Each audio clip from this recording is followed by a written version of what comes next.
हमारी डीजीपी से बात फिर आज ही नहीं, कल जब घटना हुई तो हमारी विधायक से बात हुई।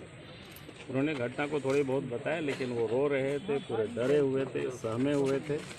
हमने कहा कि आप चिंता मत करो, मैं कल आता हूँ सवेरे, तो घर आऊँगा, तो घर पर ही आऊँगा। और कल हम चाईबासा के एसपी से बात करने की हमने कोशिश की, अपने पीए को हमने बताया उनको टेलीफोन लगाओ, तो टेलीफोन उठा नहीं रहे थे। फिर हमने कहा कि उनको आप मैसेज कर दो, मैसेज भी किया, तब भी बात नहीं हुई।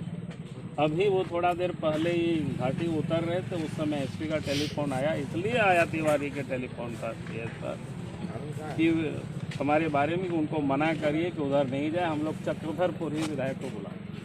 भाई ये तो बता देनी चाहिए ना हेमंत सोरेन की सरकार, तो चक्रधरपुर के बाद जो शासन है वो उग्रवादियों की है, हेमंत सोरेन की नहीं है।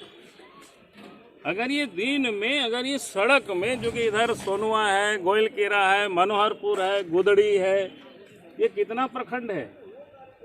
सोनुआ प्रखंड है, आनंदपुर भी है, गोइलकेरा है, आनंदपुर है, गुदड़ी है, मनोहरपुर है, ये 5 प्रखंड पड़ता है इस रोड में चक्रधरपुर के बाद।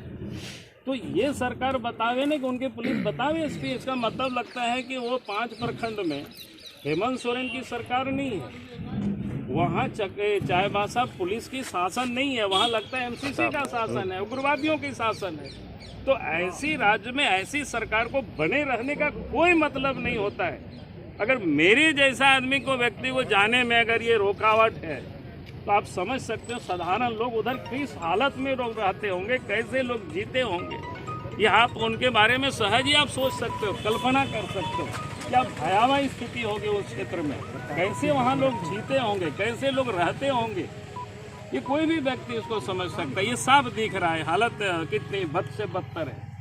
अभी भी मैंने डीजीपी को कहा है, हम तो सड़क पर ही, गाड़ी पर हम बैठे हुए हैं, अब बताइए कि किन की सरकार है। जी, बाबूलाल मरांडी की एक आप बात आपने हम कही कि नेता प्रतिपक्ष का भी फोन नहीं उठाया जा रहा है। अरे मैंने जो बताया आपको वह तो सबका रिकॉर्ड में आजकल तो होता है, ऐसा भी नहीं होता है कि हमने बोल दिया ऐसे ही। मैसेज भी किए हैं, क्योंकि जब बात नहीं होता हम लोग मानते हैं कि कहीं आदमी व्यस्त रहता है, उस समय घटना हुई होगी, इसलिए हमने कहा कि भाई मैसेज कर दो।